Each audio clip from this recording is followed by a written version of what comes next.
more than yesterday? Yes, yes.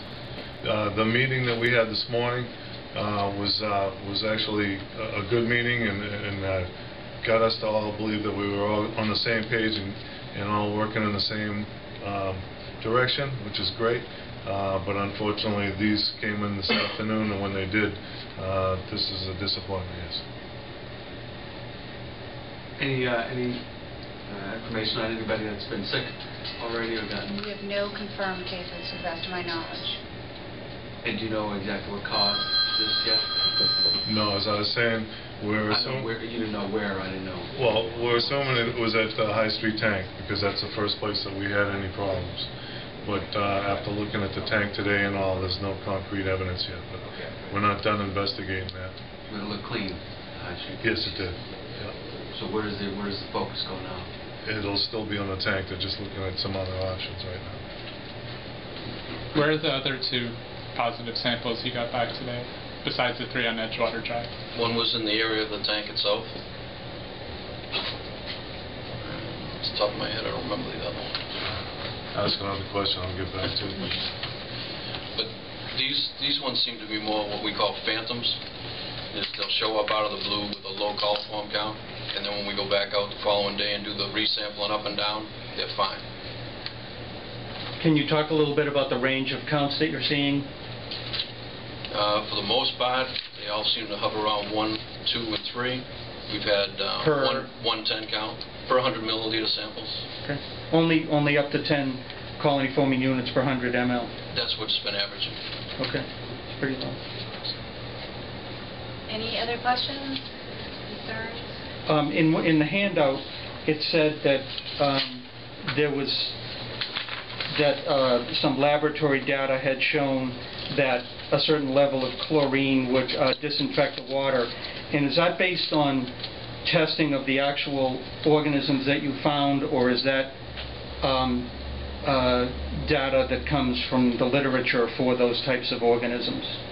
Have you actually done kill studies of the organisms that you found, or is that based on just knowledge of the type of organism found? Yeah, knowledge of the type of organism, and be on past data, not on this specific. Okay, very good, thank you. And I don't have that right in front of me as to where the other locations were, but we can have that for you tomorrow. I have it here somewhere, but Okay, anyone else? Yes? Have the original E. coli one. Was the other one that you're finding out caused us to have boil water? No, if you had never had an E. coli problem, the coliform problems never would have caused the boil water. No. We've had coliform problems in the past, and we don't need to alert the public to that because there's nothing to alert you to. What we do is we sample per the DEP requirements, and usually we sample right out of it, or we might take a tank offline and rechlorinate that, or whatever it takes to get rid of that problem, but there's no boil water associated with that. Even if there are a certain number within a month? What that does, that just puts you in a violation for total coliform. Okay, but not a boil order. Not a boil order. Right. And then you've got 30 days to let everybody know that you violated that MCL. So the DEP's not a health hazard. The DEP's not looking to issue boil orders unless it's really necessary, like the E. coli, because of all the inconveniences that we're talking about here. Sure. To all the homeowners, to the restaurants, donut shops, everything else. They're not quick to issue that. It's a serious offense. So. And just to go back to Peg's question, would they found the E. coli today? They would have to have found 2 before it would have gone into effect, but it's only because we had the other one. So we'd need 2 before the public is notified.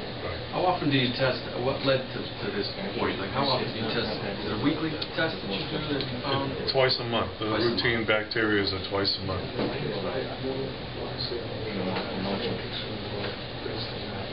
Yep. Are there any more plans for the reverse 911 call? They find out what happened, why they didn't commercial for that? Okay, what we use is a communicator. It's not actually the reverse 911, but the communicator, once the boil order is lifted, we'll certainly be sending that notification out again. We have been in contact with Plymouth County, and we understand that there were some deficiencies on the first round, but I believe they have been corrected.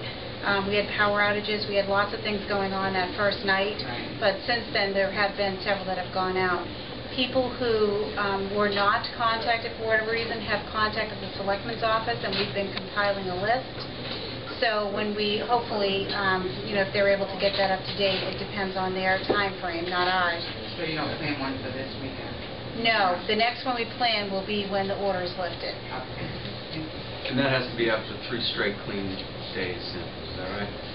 That's at a minimum. There's no guarantee. They don't have to lift the boil order after 3. Okay. So you could extend it. It's definitely through the weekend at least. Yes. You test on Saturday and Sunday too, We're- we don't get clean on tomorrow, we don't get that testing again on Monday, or? We're waiting for DEP's reply on that and what they want the lab to do, but they haven't gotten back to us this afternoon. By the time we get the results, I just left a message and we'll be talking with them in the morning. Okay, and the water will continue to be available at the high school, as we mentioned, so if people are unable to boil water for whatever reason, there is water there every day between 8 and 8. Any other questions, concerns? Okay, thank you very much, and we'll be back here tomorrow at 4:30. Thank you.